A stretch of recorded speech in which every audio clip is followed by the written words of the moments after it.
সকালবেলা ধনী রে তুই, ফকির সন্ধ্যাবেলা।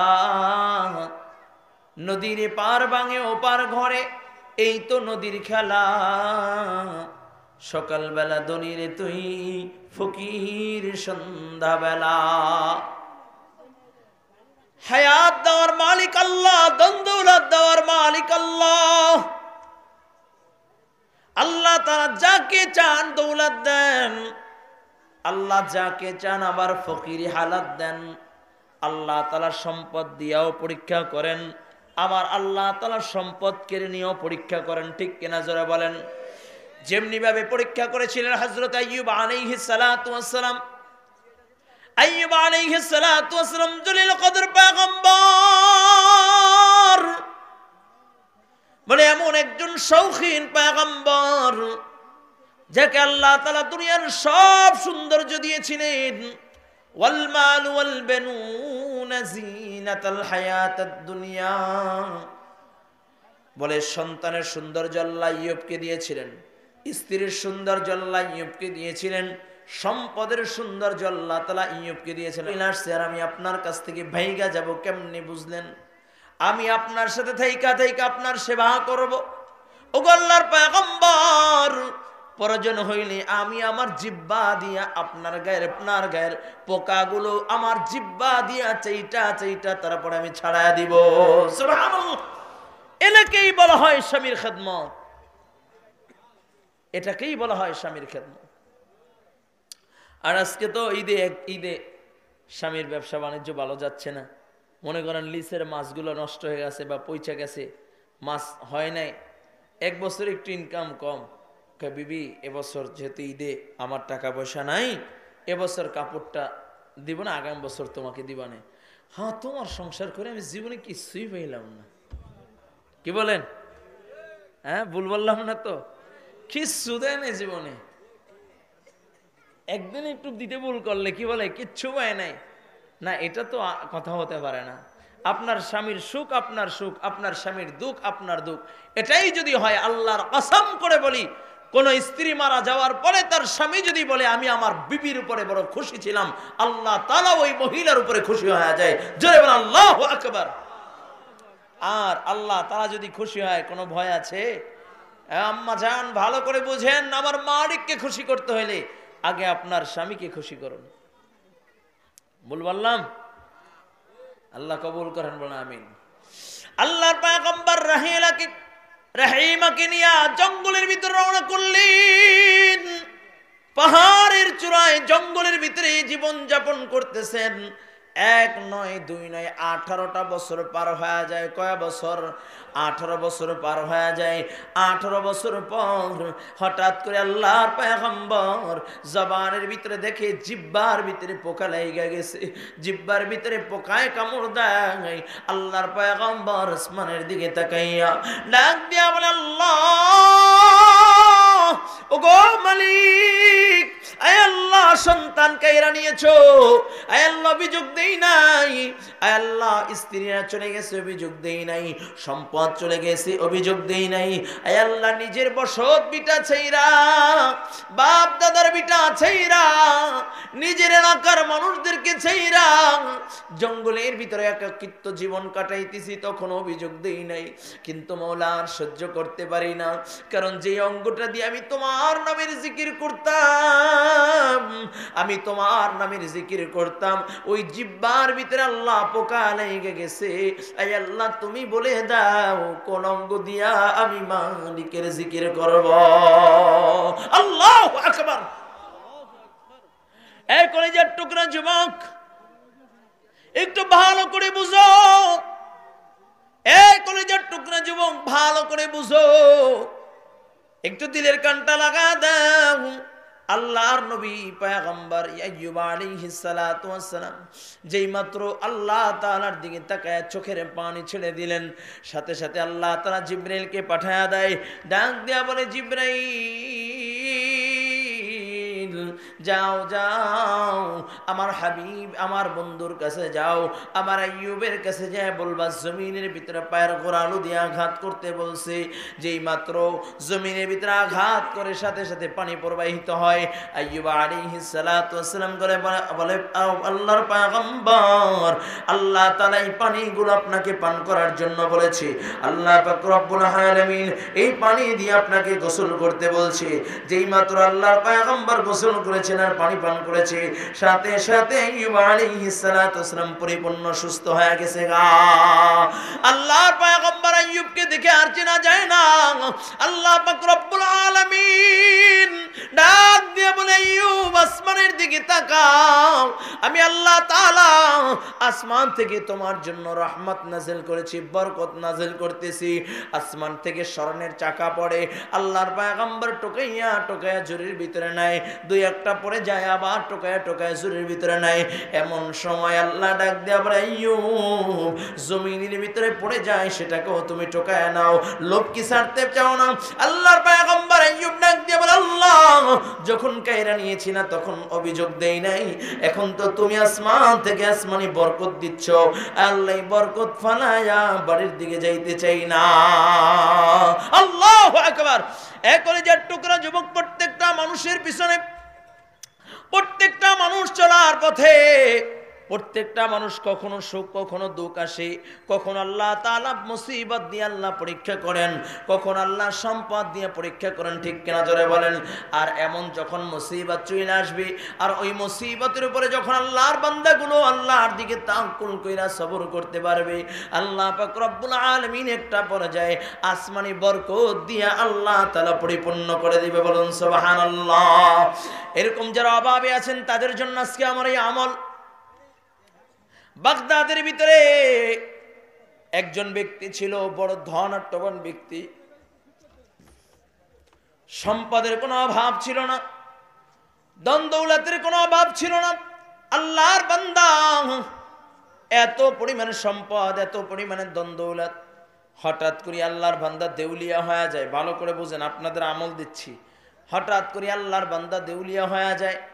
এমন সময় আল্লাহর বান্দা পেরেশানিতে পড়ে যায়, কারণ আল্লাহর বান্দার কাছে 1000 দিরহাম একজনে পাইত। একজনের কাছ থেকে 1000 দিরহাম কর্জ নিয়েছেন, ধার নিয়েছেন। আল্লাহর বান্দাকে পাকড়াও করে ফেলেছে, ভাই তুমি যে আমার কাছ থেকে 1000 দিরহাম নিয়েছো, আমার দিরহাম গুলো কি তুমি দিবা না? বলে ভাই আমার কাছে এখন টাকা নাই, কেমনে আমি তোমার দিরহাম গুলো পরিশোধ করব? বলে ভাই এত কথা বুঝি না, আমার দিরহাম দাও নতুবা তোমাকে জেলখানায় বন্দি করে ফেল। বিচারকের কাছে নিয়ে যায়। বিচারক ডাক দিয়া বলে, এরে ভাই তুমি তার পাওনা টাকা দিয়া দাও। বিচারককে ডাক দিয়া বলে, পরে বিচারক আমি তাকে কেমনে দিব, আমি তো দেউলিয়া হয়ে গেছি, আমার দেওয়ার কোনো ওয়ে নাই। বলে যদি না দাও জেলখানায় বন্দি করে ফেলবো, আর যদি দিয়া দাও তাহলে ছেড়ে দিব। আল্লাহর বান্দা ডাক দিয়া কয়, বিচারক কাজী আমাকে একটা দিন সময় দেন। কয় সময় দিতে পারি, তাহলে তোমার জিম্মাদার একজন বানায় যাইতে হবে। কয় আমার জিম্মাদার আল্লাহ আল্লাহর রসুলকে আমি রেখা গেলাম, আমাকে বিদায় দেন, আগামীকালকে ইনশাআল্লাহ আপনার পাওনা টাকা আমি পরিশোধ করে দিব। আল্লাহর বান্দা চলে যায় বাড়িতে। আল্লাহর বান্দা বড় পেরেশান, আগামীকালকে যদি আমি তার পাওনা টাকা দিনার দিরহাম যদি আমি না দিতে পারি, তাহলে আমাকে কালকে গ্রেফতার করে ফেলবে। আল্লাহর বান্দা বড় পেরেশান। বিবি ডাক দিয়া বলে, প্রাণের স্বামী আমার, আপনার কি হয়েছে, আপনি কেন পেরেশান? আল্লাহর বান্দা ডাক দিয়া বলে, বিবি আমি অপরাধ, আমি 1000 দিরহাম ঋণী, আমি কর্জ করেছি, তার টাকা যদি আমি পরিশোধ করতে না পারি তাহলে আগামীকালকে আমাকে পাকড়াও করে ফেলবে, গ্রেফতার করে ফেলবে। বিবি ডাক দিয়া বলে, প্রাণের স্বামী আমার, আপনি টেনশন করেন না, আল্লাহ তাআলা ব্যবস্থা করে দিবে। স্ত্রী সন্তানদেরকে শোয়াইয়া আল্লাহর বান্দা উযু কইরা যায় নামাজটা বিছাইয়া 2 রাকাত নামাজ আদায় করে কিবলামুখী হইয়া আল্লাহর বান্দা এখন করুণ সুরে আমার নবীর উপরে দুরূদ পড়তেছে, আর পড়ে সাল্লাল্লাহু আলাইহি ওয়াসাল্লাম সাল্লাল্লাহু আলাইহি ওয়াসাল্লাম, সাল্লাল্লাহু আলাইহি ওয়াসাল্লাম, সাল্লাল্লাহু আলাইহি ওয়াসাল্লাম। আল্লাহর বান্দা দুরূদ পড়তে পড়তে যায় নামাজের উপরে ঘুমাইয়া যায়। ঘুমের ঘরে স্বপ্নের যুগে দেখে মায়ার নবী রাহমাতাল লিল আলামিন নবী মুহাম্মদুর রাসূলুল্লাহ সাল্লাল্লাহু আলাইহি ওয়াসাল্লাম স্বপ্নের যুগে হাজির। আল্লাহর নবী ডাক দিয়া বলল, আমার আশিক এত কেন টেনশন করতেছো, এত কেন চিন্তা করতেছো? ডাক দিয়া বলে, ইয়া রাসূলুল্লাহ, ইয়া হাবিবাল্লাহ, ওগো নবীজি, আমি চিন্তা করতেছি 1000 দিরহাম আমি ঋণী হয়ে গেছি। এই ঋণ যদি আমি পরিশোধ করতে না পারি, আগামীকালকে আমাকে জেলখানায় বন্দি করে ফেলবে। আল্লাহর নবী ডাক দিয়া বলে, আরে আমার আশিক, আগামীকালকে বাগদাদের যিনি বাদশাহ আব্দুল হামিদ, কে আব্দুল হামিদ বাদশার কাছে চইলা যাবা। আব্দুল হামিদ বাদশার কাছে যেয়া বলবা, আল্লাহর নবী 1000 দিরহাম দিতে বলছে আমার ঋণ পরিশোধ করার জন্য। সুবহানাল্লাহ। আল্লাহর বান্দা ঘুম ভেঙে যায়, মুখের ভিতরে এখন হাসি। কেনই বা হাসি থাকবে না? কারণ আল্লাহর নবীর সাথে মোলাকাত হয়ে গেছে, টেনশন মুক্ত। আল্লাহর বান্দা ফজর নামাজ পড়া রাজ দরবারে হাজির। যা দেখে বাচ্চা ঘোড়ায় সওয়ার হই এখন বের হবে রাজকীয় কাজে। এমন সময় ডাক দেয়া বলে, বাদশাহ, আপনার সাথে আমার কিছু কথা আছে। বলে, কি কথা? বলে, বাদশাহ, একটু নামতে হবে, আপনার সাথে আমার জরুরি কথা আছে। এখন এত জরুরি কথা শোনার সময় নাই, অপেক্ষা করো, আমি এসে তারপরে তোমার কথা শুনবো না, অথবা তুমি পরে আসো। ডাক দিয়া বলে, বাচ্চা, এখনই আপনার শুনতে হবে, কারণ আমি আপনার কাছে ইচ্ছাকৃতভাবে একা একা আসি নাই। আপনার কাছে আমাকে মুহাম্মদুর রাসূলুল্লাহ পাঠিয়েছে। বাদশা রাজ দরবার রাজকীয় সব কাজ ফালাইয়া গোড়ার থেকে নাইমা গেছে। নাইমা কয়, চলো। আল্লাহর বান্দাকে নিয়ে চলে গেলেন রুমের ভিতরে। এখন বলে, কে তোমাকে পাঠাইছে? কয়, আল্লাহর নবী পাঠাইছে। কে কিসের জন্য? কয়, আমি 1000 দিরহাম ঋণী, এই ঋণটা আপনাকে আল্লাহর নবী পরিশোধ করে দিতে বলছে। বাদশা ডাক দিয়া বলে, 1000 দিরহাম ঋণী, এই ঋণ যে আমি তোমাকে পরিশোধ করে দিব, আল্লাহর নবী বলেছেন, এর কোন দলিল আছে নি? এর কোন দলিল আছে তোমার কাছে যে আল্লাহর নবী তোমাকে আমার কাছে পাঠাইছে? এর কোন দলিল প্রমাণ আসেনি? বলে, বাদশাহ, কি দলিল চান? তাহলে শুনেন, আপনি প্রত্যেক দিন রাত্রে আমার নবীর উপরে 1000 বার দুরূদ পড়েন। গতকালকে আপনি আমার নবীর উপরে 1000 বার দুরূদ পড়তে ভুলিয়ে গেছেন, দুরূদ পড়েন নাই। এই জন্য আল্লাহর নবী জরিমানা স্বরূপ 1000 দিরহাম আমাকে দেওয়ার জন্য বলেছে। বাদশার চোখ দিয়ে অশ্রু ঝরতেছে, বাদশা কেঁদে দিয়েছে।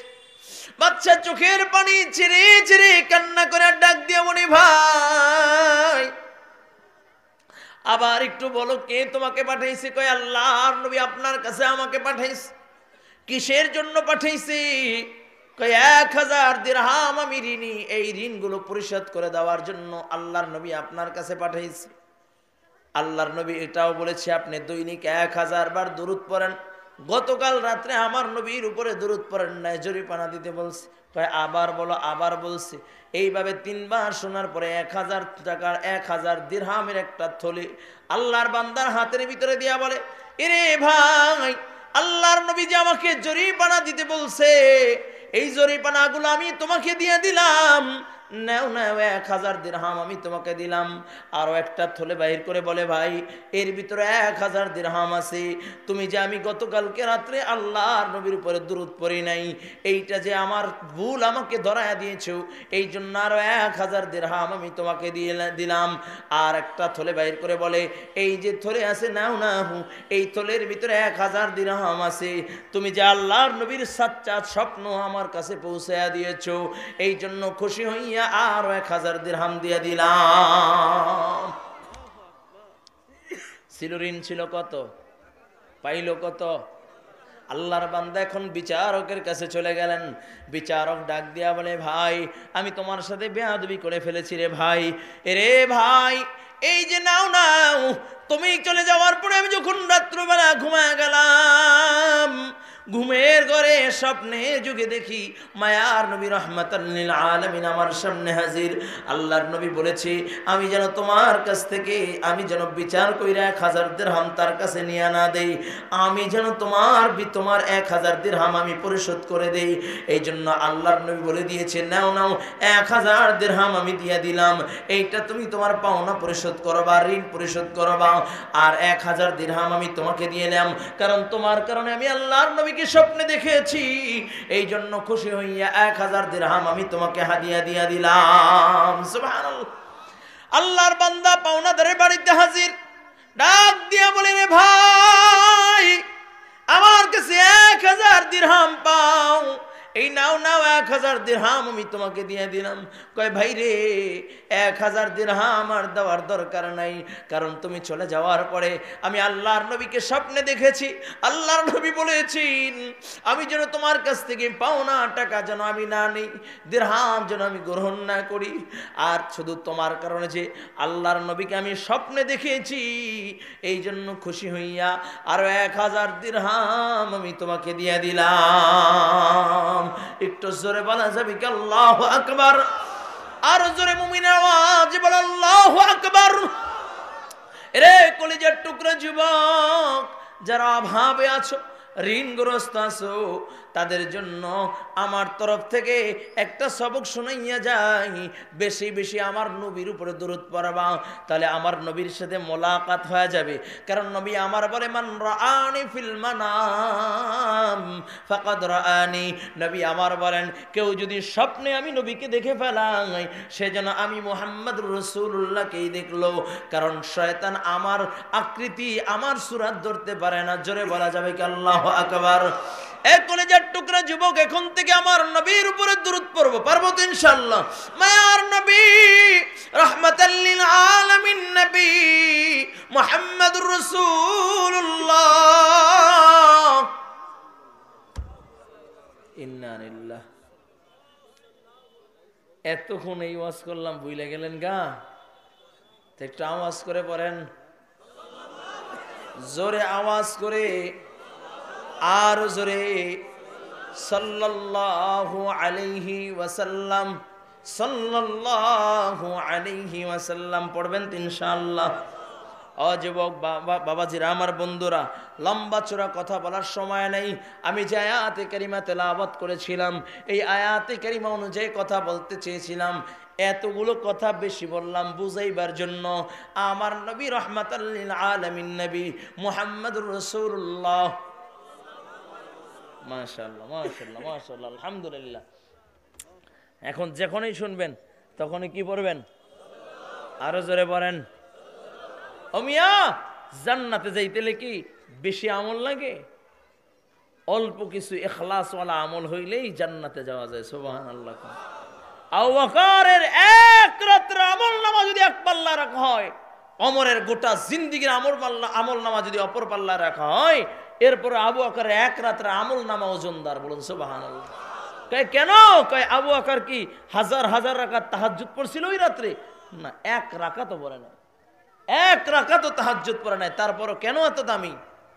কেন দামি? ওমরের আমল নামা তো আকাশের তারকার চেয়েও বেশি, ওমরের আমল নামা তো আকাশের তারকার চেয়েও বেশি, তারপর আবু বকরের কেন এত দামি? কয় কেন দামি জানোনি? আমার নবী আবু বকরকে রাত্রে ডাক দিয়েছিল, আবু বকর, সাথে সাথে আবু বকর দরজাটা খুইলা বলে লব্বাইকা ইয়া রাসূলুল্লাহ, ওগো নবী আমি আবু বকর হাজির। আও নবী আমার বলে আবু বকর তুমি কি ঘুমাও নাই?